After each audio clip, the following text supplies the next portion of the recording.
You could get sponsors if you're just starting out. You could get sponsors if you want to change people's lives. To me, that's what it's all about. You can get sponsors if you want money that you don't have to pay back. And you can get sponsors if you have absolutely no experience. And then lastly, you can get sponsors if you have big dreams. So sponsors can help you fund that big dream. What would it take to make your dream a reality? Because you know what? We have all been taught to have these big dreams, but then nobody teaches us, hey, that dream is going to take money. That dream is going to take capital. That dream is going to take some resources. So whether you want to write your book, whether you want to be a speaker, whether you want to be a nonprofit and do something and leave the planet a little bit better than when you started. And you know what? We're all in different businesses, but we are all in the life-changing business. The more money that you have, the more people that you can help. So that's really what it's all about. So write down that dream there. Do you want to build a multi-million-dollar business? Do you want a better life for you? Do you want a better life for your family and your inner circle? Just here's what I think are the most common 2 reasons why people don't achieve their big dreams, because most people don't. And the first one is lack of awareness and exposure. You cannot be the best kept secret there because, you know, if nobody knows about you, if nobody knows the amazing work that you do, if nobody knows this book that you got, if nobody knows about your speaking and your message, it's not going to happen. You're not going to achieve that big dream. And then the second one is, of course, the lack of capital. That is what keeps most people from achieving their big dreams. And it's not even the lack of capital, it's the lack of information on how to get the capital to really make their big dreams happen. You're going to ask for $10,000, $25,000, $50,000, and $100,000. And this is per year renewable. Now, if you do events, I don't want you to say, I need a sponsor for this event, that event, and you can make a whole lot more money if you bundle all the events that you do in the year. And even if you do virtual events, even if you do webinars and teleclasses and virtual trainings and Google Hangouts and whatever you do, bundle it all together and ask for a yearly sum of money. The cool thing about sponsors is that there are renewals in sponsors, meaning if a sponsor likes you, they could give you money for this year, the next year, and the next year. Now, asking for too little money in the sponsor world can actually hurt you. So if you're asking for $500, you're communicating a few things to that sponsor. One of them is that you don't have anything of value, and it's not worth their time, because you're going to be talking to a very stressed out individual in a company, and it's going to take some time for them to do a sponsor deal with you. They're going to have to involve the people in their team, and it's not worth it if it's a $500 sponsorship. So, you know, just know that we want you to ask for the big bucks. We want you to ask for 5 figures and 6 figures. Also, if you just get a few $100s for sponsorships, that's not going to make a difference. You're still going to be struggling. And this is a game changer. This will really change things for you. And remember, there is no limit to the amount of sponsors that you can have. So this is what you're going to ask for from each sponsor. So as you can see, this could be quite lucrative. These are different levels of sponsorships. So it's kind of like ordering in a restaurant. So in a restaurant, you know, you pay a little bit for the appetizer, and then you pay a little bit more for the entree, and then you pay more for the dessert, and then you pay more for the wine course. So your sponsor offerings are going to be different levels. So they're going to get us benefits at the $10,000 level, more benefits at the $25,000, more at the $50,000, and more at the $100,000. So this is kind of a menu of prices that you're going to give your sponsor for their fees. Brian Kaplowitz, and Brian wanted to host an event that catered to young entrepreneurs, entrepreneurs under 40. I think that's young. So he raised $100,000 to fund the event and to fund his business. Now, I want to tell you something really important. He only needed $25,000 to do his event. He used the other $75,000 to grow his business. Maybe he went on a vacation. I don't know. But here's what I want you to take away from this success story. I want you to ask for more money than you need. Ask for more money than you need. There are always contingencies that come up, and sponsorship is based on value, not expenses. It take me $25,000 to do an event. I'm going to get $25,000 from my sponsors. So, well, what's wrong with that equation? You're not making any money. You're supposed to make a profit in business. So you want to ask for more money than you need. Also, here's some of his clients and sponsors: American Express and Denny's and Johnson & Johnson and Home Depot. Here's some myths about corporate sponsors. The first one is, hey, I need to be a nonprofit. You will be shocked at how many people say, oh, I thought you had to be a nonprofit to get sponsors. Absolutely not. You could get sponsors if you're a for-profit. I need to be well-known. No, you do not. No, you do not. Surprise, surprise. I need to have my book published. No, you don't. You need to have the idea for the book, and it would help if you maybe had some cover art for that book, but you don't need to have your book published yet. Number 4 is, I need more experience. My business is too small, and this is the number one thing that I hear about from people. Hey, why would a sponsor want to give money to little old me? I'm just, a one-person business, a solopreneur. I am so small. Well, you don't have to be big to get sponsors. Why a company would sponsor you? And the number one thing is influence. Influence, Remember when you recommended a product or a service or a business to people and they actually said, oh, I'm going to give that a try. Well, that is sponsorship. That is sponsorship on steroids. And you know what? You may be saying, hey, you have influence, and as you write your books, as you do your speaking, as you grow businesses and events, and if you do a nonprofit or whatever you're doing, you're going to have even more influence.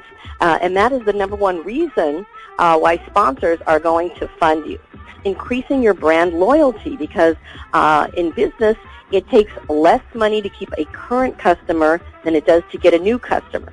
Now, on the flip side of that, growing the customer base, because sponsor companies, your sponsors, have stockholders, and they are always under, a lot of pressure to really grow their customer base.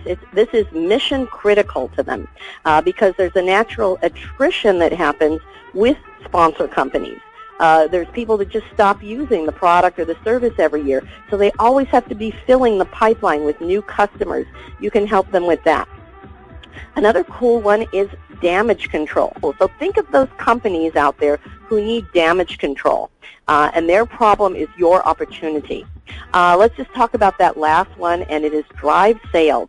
And the reason that drive sales has the exclamation point is that I want you to always be thinking about that.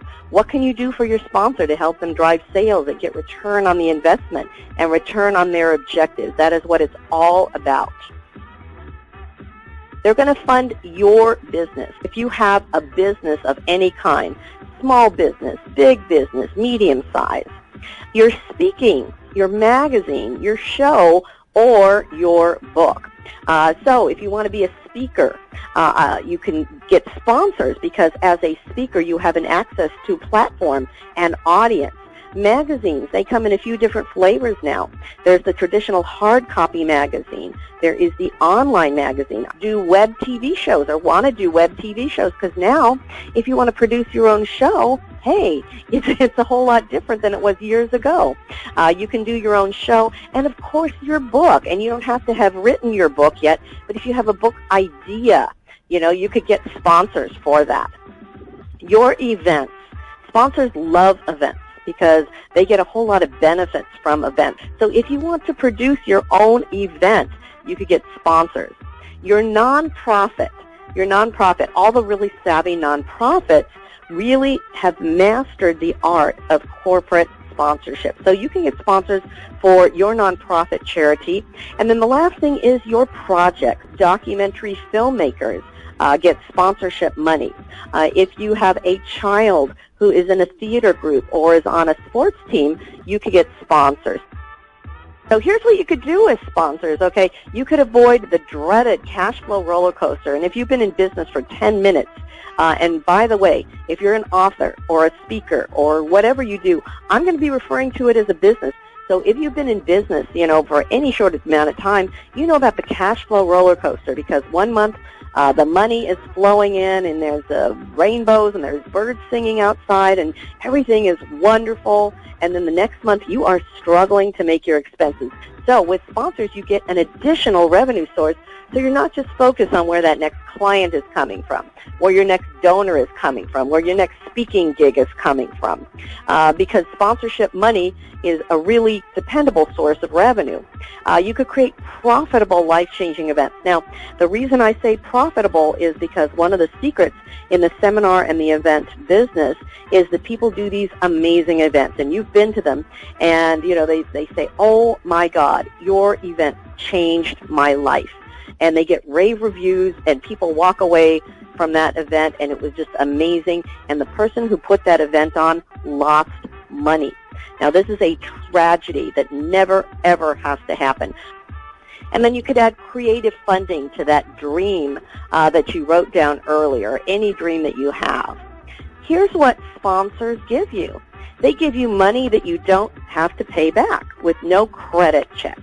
And I really never met that many entrepreneurs with beautiful, pristine credit, because as entrepreneurs, authors, and speakers, we are risk takers. And unfortunately, the risk taking that shows up on your credit report.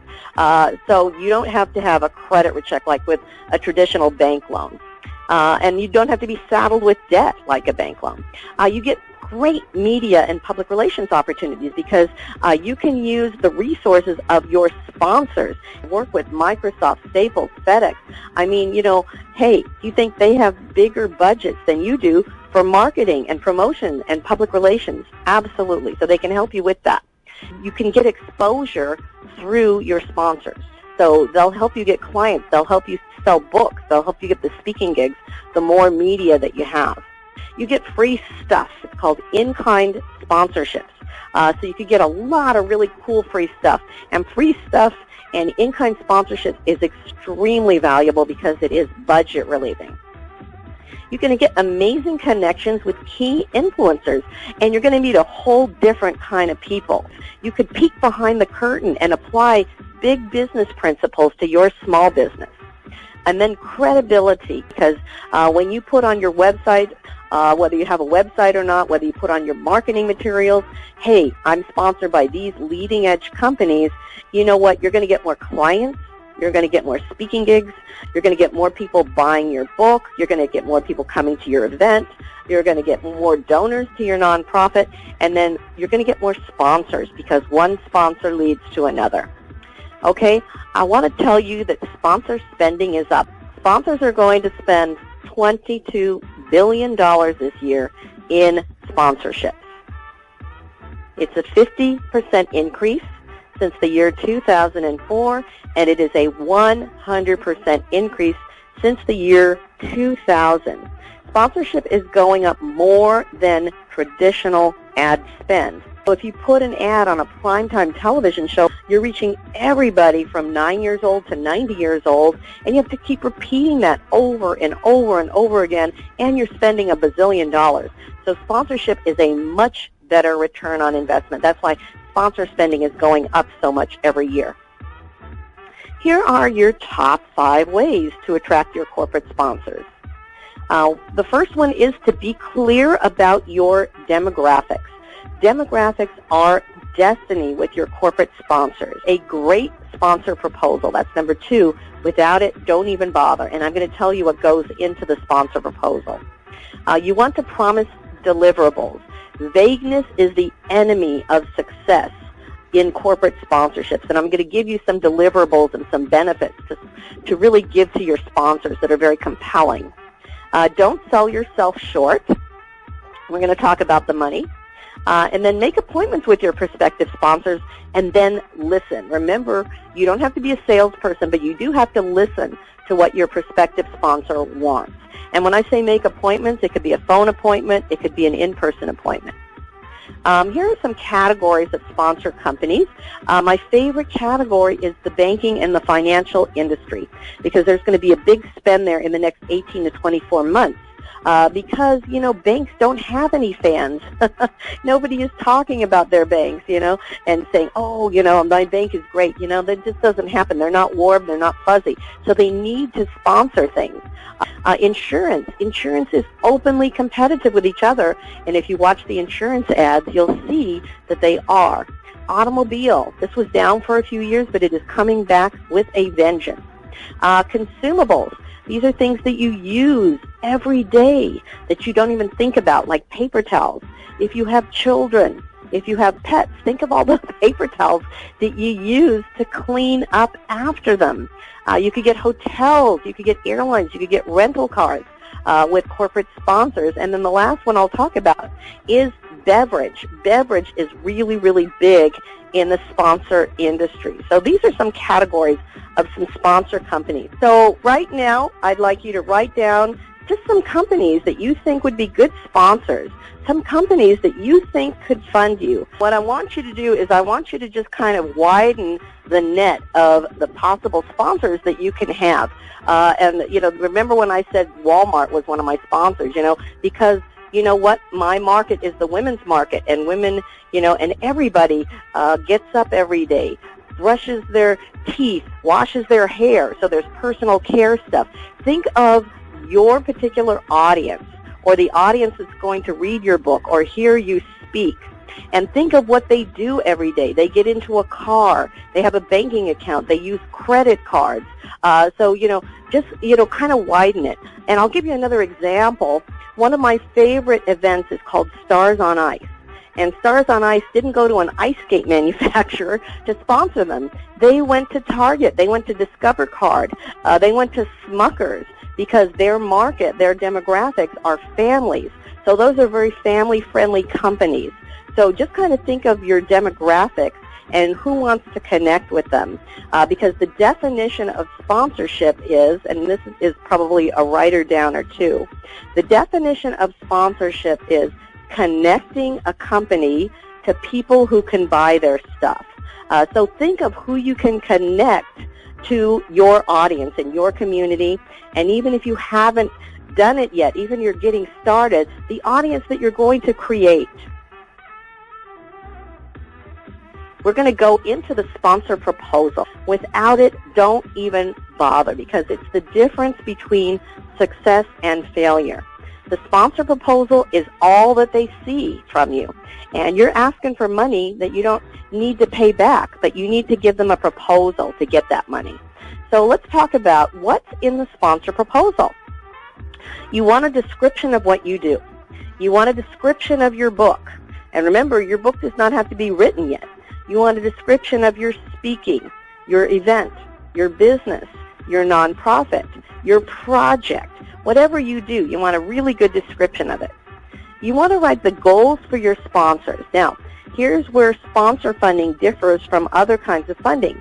You don't want to say, hey, Mr. Sponsor, Ms. Sponsor, I need money because I want to write a book. I want to do speaking. I want to build a website. I want to hire people. No, no, no. You want to make the sponsor the star. So you're going to say, hey, Mr. or Ms. Sponsor, I need money because I want to educate people about your products and services. I want to create customer loyalty. I want to increase your customer base. Remember what we talked about earlier. I want to drive traffic. I want to drive sales to your company. That's how you're going to get sponsors.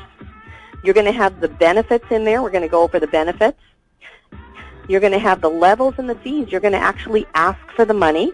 And you're going to do storytelling. You want to make an emotional connection with your sponsors. You want to show your humanity. I write in my sponsor proposal that I was a victim of the poverty trap, and it makes that emotional connection because people think, hey, I'm sending this proposal to a big company, I'm going to put facts and figures, and I'm going to put statistics in there, and it becomes dry and dull and boring. This is going to get you to stand out from your competition, and hey, you people are storytellers.